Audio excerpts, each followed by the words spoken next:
Dear friends, previous సెషన్లో ఇప్పుడు మీరు చూస్తున్న ప్రోగ్రామ్ని ఎక్స్ప్లెయిన్ స్టార్ట్ చేసాం. అయితే అక్కడ ఒక మనం ఎర్రర్స్ గురించి మాట్లాడాం. ఎగ్జాంపుల్, ఇన్ ద ప్రీవియస్ ఈ ప్రోగ్రాంలో సి అనేది ఇంతకుముందు సెషన్లో డిక్లేర్ చేయాలి మనం. అది ఒక ఎర్రర్ లాగా కనిపిస్తుంది, ఒక మిస్టేక్ లాగా కనిపిస్తుంది మనకి. సో కాబట్టి ఇక్కడ అది రెక్టిఫై చేస్తున్నాం. నౌ ఇక్కడ చూడండి, బి కామా సి టూ వేరియబుల్స్ని డిక్లేర్ చేసాం as integer. Okay, fine. Then B వాల్యూని 20గా ఇచ్చాం, బి ఈజ్ ఈక్వల్ టు 20. తర్వాత C is equal to A plus B, అంటే అడిషన్ ఆఫ్ టూ నెంబర్స్ కింద చేస్తున్నాం మనం ఇక్కడ. మరి C is equal to A plus B is fine. So మనం ఇక్కడ బి డిక్లేర్ చేసాం, సి డిక్లేర్ చేసాం. మరి ఏ ఎక్కడ ఉంది క్వశ్చన్. సో దీన్ని C is equal to A plus బిని కూడా ఎగ్జిక్యూటబుల్ పార్ట్ కింద పెట్టేద్దాం. నెక్స్ట్, ఇప్పుడు మనం ప్రీవియస్ సెషన్లో స్ట్రక్చర్ ఆఫ్ సి ప్రోగ్రాంలో డాక్యుమెంటేషన్ సెక్షన్, లింకేజ్ సెక్షన్ రెండు మాట్లాడాం. తర్వాత గ్లోబల్ డిక్లరేషన్ సెక్షన్ కూడా మాట్లాడాం. ఆ మూడింటిని ఇక్కడ చూద్దాం. డాక్యుమెంటేషన్ సెక్షన్ ఈ ప్రోగ్రాంలో. సో డాక్యుమెంటేషన్ సెక్షన్ అంటే ఇక్కడ నేను 2 డబుల్ స్లాషెస్ వాడాను. Double slash declaration part, double slash twice executable part, third లైన్లో double slash executable part, double slash fourth లైన్లో ఎగ్జిక్యూటబుల్ పార్ట్, సెకండ్ లైన్లో double slash global declaration section అని రాశాను.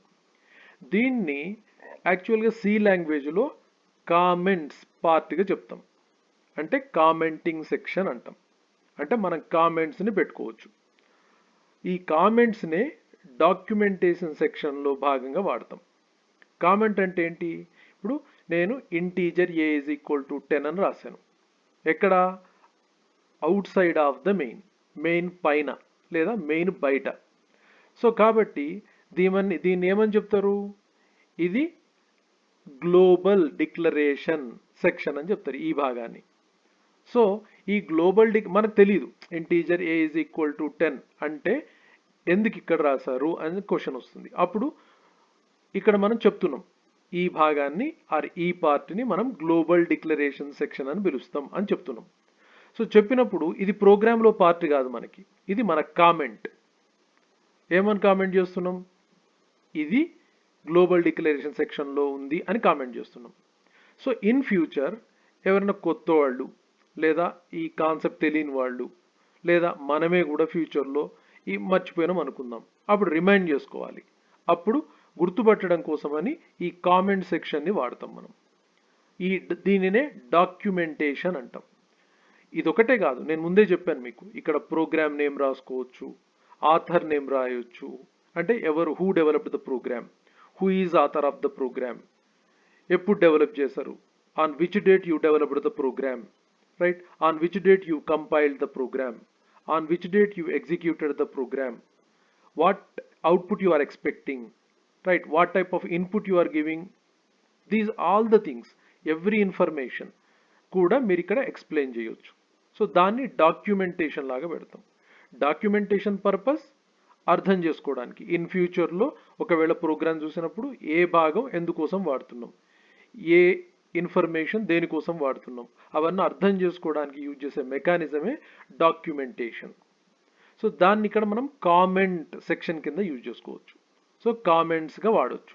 ఈ కామెంట్స్ ఇక్కడ మనం సింగిల్ లైన్ కామెంట్ అని వాడుతున్నాం, లేదా మల్టీ లైన్ కామెంట్ అని కూడా వాడవచ్చు. సింగిల్ లైన్ కామెంట్ అని, మరి మల్టీ లైన్ కామెంట్ అని వాడవచ్చు. సో సింగిల్ లైన్ కామెంట్ కానీ మల్టీ లైన్ కామెంట్ కానీ డాక్యుమెంటేషన్లో పార్ట్ ఇది. సో ఇక్కడ సింగిల్ లైన్ కామెంట్ అంటే ఒకటే ఒక లైన్లో రాస్తున్నాను. ఒక లైన్లో రాస్తున్నప్పుడు అంటే సింగిల్ లైన్లో రాస్తున్నప్పుడు దానికి 2 బ్యాక్ స్లాషెస్ యూజ్ చేయాలి. దీన్ని సింగిల్ లైన్ కామెంట్ అంటాం. Double slash declaration part single line comment, double slash executable part single line comment. So వీటిని కామెంట్స్ అనొచ్చు. ఇది డాక్యుమెంటేషన్లో పార్ట్ ఇది. సో మల్టీ లైన్ కామెంట్ గురించి నెక్స్ట్ చూద్దాం. తరువాత ఇక్కడ లింకేజ్ సెక్షన్ కూడా వాడాం మనం. లింకేజ్ సెక్షన్ అంటే ఏమని చెప్పాం మనం? లింకేజ్ సెక్షన్ అంటే చూద్దాం, డెఫినేషన్కి వెళ్దాం. Link section tells to the compiler to link functions from system library. It consists of header files. ఇక్కడ రాసాం hash include stdio.h, hash include maths.h అని రాసాం మనం. సో ఇక్కడ కూడా ఫస్ట్ రాసాం చూడండి, hash include stdio.h. So stdio అనేది ఏంటిది? లైబ్రరీ అంటాం. What is library? Collection of functions. Function అంటే ఏంటి? ఇది ప్రిడిఫైన్డ్ ప్రోగ్రామ్. ఇక్కడ నేను ఒక printf అనే ఫంక్షన్ రాశాను, లేదా ఫ్యూచర్లో ఒక ఇన్పుట్ ఫంక్షన్ రాస్తాను. సో ఇన్పుట్ ఫంక్షన్ కానీ, ఐ అంటే ఇన్పుట్, ఓ అంటే అవుట్పుట్, ఇన్పుట్ అవుట్పుట్ ఫంక్షన్స్. ఈ ఫంక్షన్ సంబంధించినవి రాసేటప్పుడు మనం ఒక లైబ్రరీని వాడాలి. అది stdio, standard IO, standard input IO library అంటాం. దానిలో ఉండే functions input oriented functions, output oriented functions. దీని మొత్తంగా కలిపి stdio.h హెడర్ ఫైల్ అని చెప్తాం. ఈ హెడర్ ఫైల్ని అలాంగ్ విత్ ఫంక్షన్స్ మన ప్రోగ్రామ్కి లింక్ చేయాలి, కనెక్ట్ చేయాలి. అది ఎట్లా కనెక్ట్ చేస్తున్నాం? ఇంక్లూడ్ stdio.h అలాంగ్ విత్ ఒక సింబల్, హ్యాష్ సింబల్. దీన్ని ప్రీ ప్రాసెసర్ సింబల్ అంటారు. Pre processor include stdio.h. So hash include stdio.h. So ఈ ప్రీ ప్రాసెసర్ అర్థం ఏంటి మరి? హ్యాష్ సింబల్ అర్థం ఏంటి? Before compilation all these functions will be included to the program, linked to the program, connected to the program. Then only you can use it. So కాబట్టి ఈ pre process directive ఏం చేస్తుంది? Pre processing అంటే before compilation, before converting in to the machine code only ఈ లైబ్రరీలో ఉన్న functions అన్నీ కూడా ప్రోగ్రామ్కి ఇంక్లూడ్ అవుతాయి.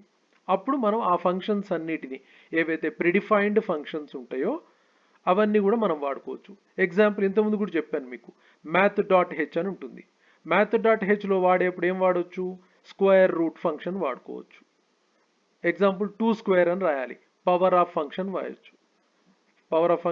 రాయొచ్చు. ఎగ్జాంపుల్ మనం ఇంకోటి ఏం రాయొచ్చు?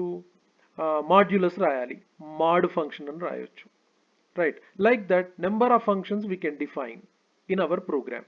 సో కాబట్టి ఇక్కడ ఫస్ట్ లైన్లో హ్యాష్ ఇంక్లూడ్ stdio.h అనే హెడర్ ఫైల్ని ఇంక్లూడ్ చేసాం ప్రోగ్రామ్కి. దీన్ని లింకేజ్ సెక్షన్ అంటున్నాం, ఎందుకంటే మన ప్రోగ్రామ్కి లింక్ అవుతుంది ఇది. It links all the functions of the stdio library into our program. కాబట్టి hash include stdio.h దీన్ని లింకేజ్ సెక్షన్ అని చెప్తున్నాం. రెండు, గ్లోబల్ డిక్లరేషన్ సెక్షన్ కూడా మాట్లాడుకున్నాం. రైట్, అది ఎక్కడ రాస్తున్నాం? Outside of the mains ఫంక్షన్కి బయట ఉండాలి. ఇప్పుడు ఇక్కడ ఎగ్జాంపుల్ రాశాను నేను, integer a is equal to 10. ఇది మెయిన్ ఫంక్షన్ బయట ఉంది. దీనిని గ్లోబల్ వేరియబుల్ అంటాం, లేదా గ్లోబల్ డిక్లరేషన్ సెక్షన్ అంటాం. ఏది global variable? A is A variable of what type? Integer type. So that's why ఏని గ్లోబల్ వేరియబుల్ అనాలి. ఎందుకు? ఈ గ్లోబల్ వేరియబుల్ ఆర్ ఈ వేరియబుల్ గ్లోబల్ డిక్లరేషన్ పార్ట్లో ఉంది, ఆర్ గ్లోబల్ డిక్లరేషన్ సెక్షన్లో ఉంది. కాబట్టి ఏని గ్లోబల్ వేరియబుల్ అంటాం.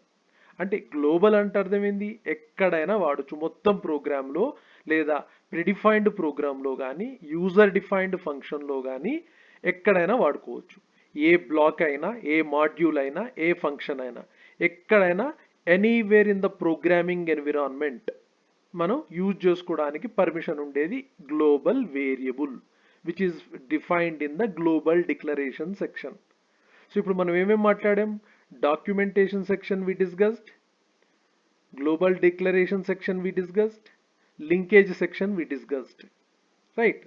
Then main function ni kuda declare chesam and defined it.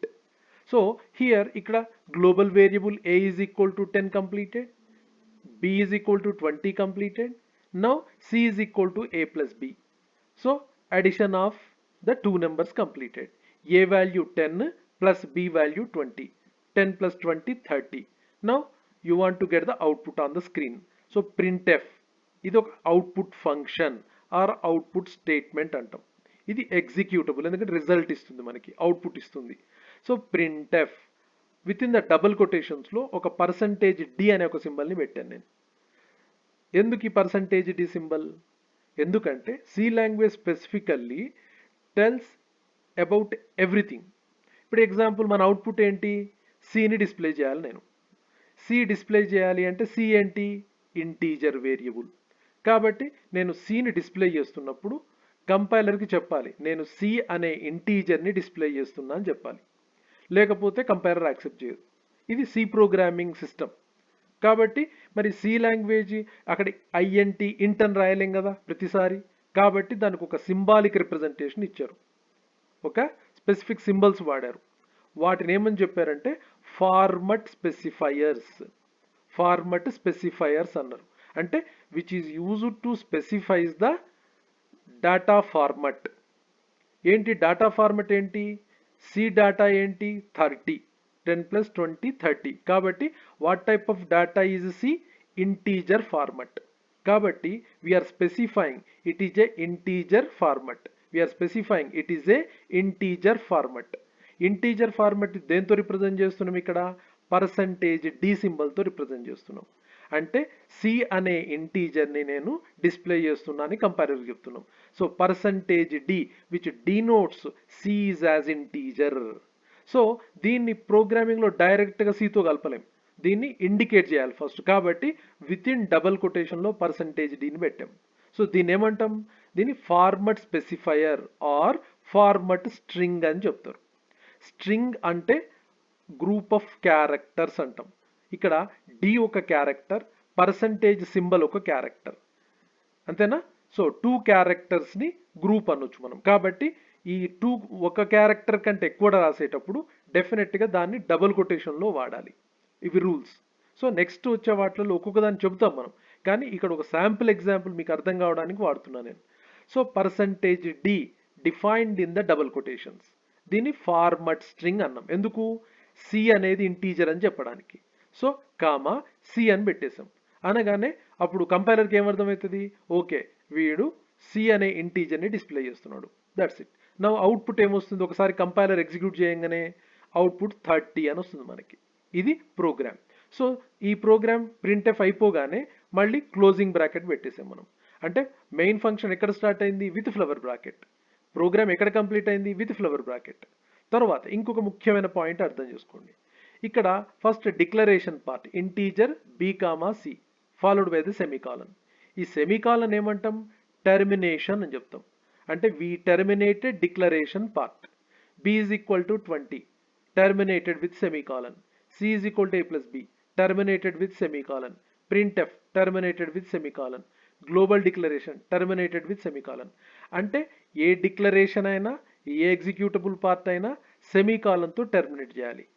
ఇది టెర్మినేటర్. అంటే ఒక స్టేట్మెంట్ని కానీ ఒక డిక్లరేషన్ని కానీ టెర్మినేట్ చేస్తుంది. అంటే దాని పని అక్కడ అయిపోయింది, దాని ఫర్దర్ ఇంపాక్ట్ ఉండకూడదని చెప్తాం మనం. ఎందుకు, ఇక్కడ కంపైలర్కి ఏమని చెప్పాం, బీసీలు ఇంటీజర్ వేరియబుల్స్ అని చెప్పాం, దీనికి 2 bytes మెమరీ కావాలని చెప్పాం. అయిపోయింది, ఆ స్టేట్మెంట్ తోటి దానికి సంబంధించిన జాబ్ అయిపోయింది. కాబట్టి దాన్ని అక్కడ టెర్మినేట్ చేసేయాలి, దాన్ని కంటిన్యూ చేయకూడదు. సో సెమీకాలన్ పెట్టి క్లోజ్ చేసాం, ఇది Terminator. So terminating declaration over. తర్వాత b ఈజ్ ఈక్వల్ టు 20 అని చెప్పాం. సో b వాల్యూ 20 అని చెప్పేసాం. అయిపోయిన తర్వాత దాన్ని కంటిన్యూ చేయకూడదు, అక్కడ అది సెమీకాలన్తో టెర్మినేట్ చేయాలి. అంటే దాని జాబ్ అక్కడతో అయిపోయింది. c is equal to a + b semicolon అన్నాం. అంటే అడిషన్ ఆఫ్ 2 నెంబర్స్ కంప్లీట్ అయిపోయింది, దాని జాబ్ కూడా అయిపోయింది. సో జాబ్ కంప్లీట్ అయిందని చెప్పడానికి సెమీకాలన్ వాడాం, టెర్మినేషన్. printf అవుట్పుట్ డిస్ప్లే చేసాం, సెమీకాలన్ వాడాం. అంటే ఓకే ఐఎమ్ డిస్ప్లేయింగ్ అవుట్పుట్, అయిపోయింది, అవుట్పుట్ వచ్చేసింది, సెమీకాలన్ పెట్టేసాం.